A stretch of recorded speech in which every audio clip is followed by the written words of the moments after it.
Hello, my name's Tony Hughes. I was a police officer in Merseyside Police for 12 years.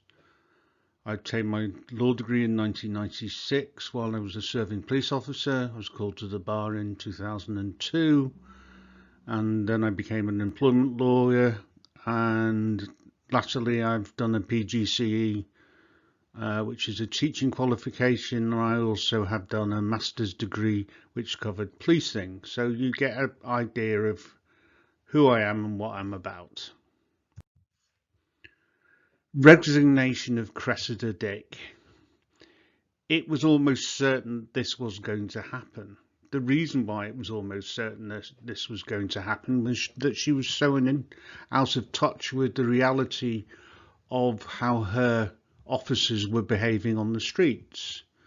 One only had to look at the police auditing of the police stations, where the police officers, some were swearing, some are using violence inappropriately, some are dressed scruffily or wearing emblems that are inappropriate. Supervisors aren't supervising correctly. Most of them don't know the law properly. I could go on, but if you want to take a look at some of the police audits, by all means do so, and you can see what I mean. So, evidence of toxic police culture.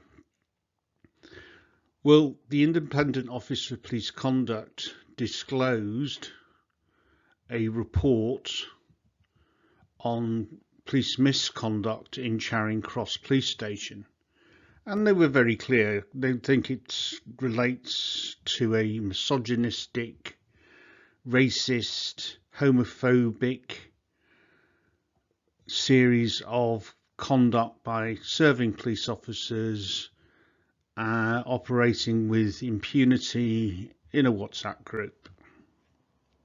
So what do we do about it? How do we change it? My idea: zero tolerance approach. Do you remember a while back? Well, only a few of you will remember. There was a zero tolerance idea that came from New York, that all minor crime would be dealt with to discourage further crime, and to a certain extent it worked. I'm referring to zero tolerance approach within the culture of the police, not towards the public, but towards unprofessional behaviour by police officers who are serving police officers. We've got horrible scandals like the murder of Sarah Everard by Wayne Couzens, who's serving police officer who had the nickname rapist by his colleagues. We've got police officers thinking it's appropriate to photograph images of two murdered sisters and then circulate those pictures on WhatsApp. I mean, how horrific is that?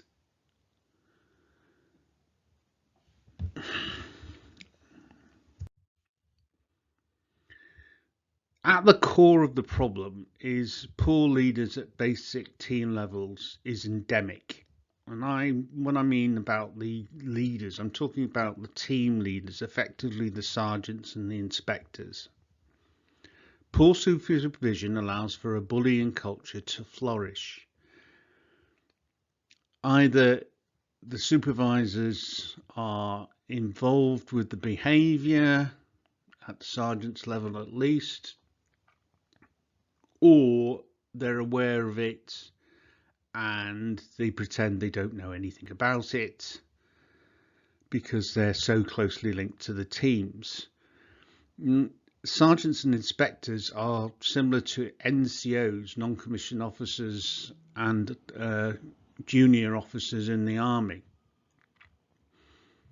They work very closely with their teams. It's unthinkable for them not to be aware of what's going on in their teams unless they choose not to be aware. They should be supervising the officers under them on a daily basis and reviewing how they're behaving and their performance, etc. What tends to happen is they'll be supervising the younger officers, the ones that have just joined, and letting the old sweats get on with the job.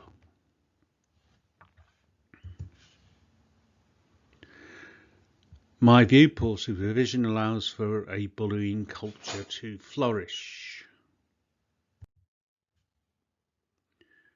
New officers are vulnerable to copying poor behaviour. They want to fit in. You've come to a new job, you're straight out of the box, your uniforms are brand new, you've got a shooter constable who's in an old sweat in the team, you're called a sprog, you're aware that you don't know a lot, you're very nervous, and you're trying to fit in. So you're being adaptable and you're copying. While you're adaptable and you're being trained, that's good, but if you're being influenced by poor behaviour, that's bad. So how do we maintain the good and drive out the bad? Standards matter. If officers have got poor knowledge of the law, have poor manners and are rude, are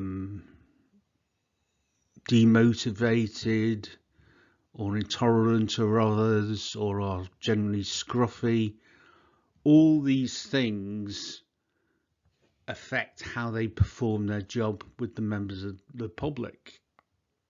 And that supervisors' jobs are to supervise. They've been promoted mainly because of the length of service and that they've passed sergeants or inspectors exams and their face fits. Doesn't mean necessarily they're going to be good leaders. In fact, quite the contrary. Some of them I just want to continue as they have been before. Having the ability to lead can be trained to a certain extent, but we need to look at better supervision and a better recruitment of sergeants and inspectors. We also need to give them a probationary period when they first take up the role. Some of my ideas, things that the new commissioners should do: announce a zero tolerance approach to poor behaviour, such as officers swearing, being scruffy, racist, rudeness, sexist, not wearing uniforms correctly, generally all the usual things that HR people in business try and stamp out, and the same thing goes on within the police force. Create a 24-hour whistleblowing line for officers to report poor behaviour by their colleagues.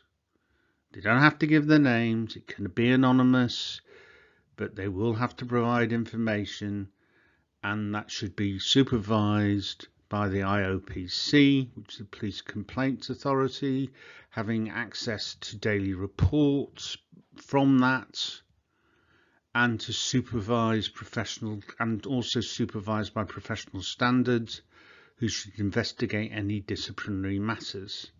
So the IOPC has an overall supervisionary role in relation to the whistleblowing line when it's created, and professional standards do the legwork, similar to the way it is now. The IOPC funding is inadequate. Government needs to at least double the number of investigators and the resources for the IOPC to make them more effective. As I said before, new sergeants and inspectors to have a 1-year probationary period in that rank.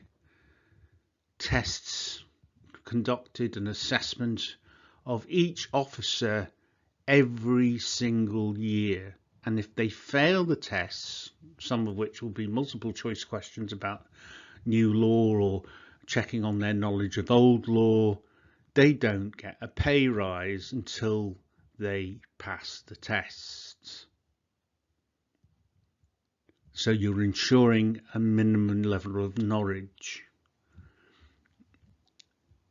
If you're a dog patrol, for example, and you don't know powers under the Road Traffic Act, then you shouldn't get a pay rise, even if you've got 25 years on the job. Sergeants and inspectors to review searches and arrests which officers make in a process of examining the paperwork and review the performance and capability based on those searches and arrests. The reason I specified searches and arrests is on those occasions, if you've got a body camera, it should be on and you can monitor if the officer has acted within the law, professionally, etc. Sergeants and inspectors should not review the searches and arrests of their own team, but review another team, and they should go to work in that police station for 2 months so that they can become familiar, but not too familiar, with that team who they're reviewing.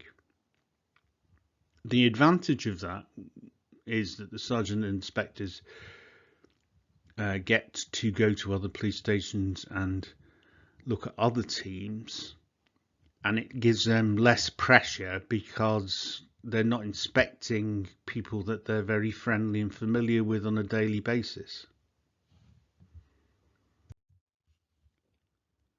The new code of conduct standards to be made compulsory. This is the code that was created by the police college.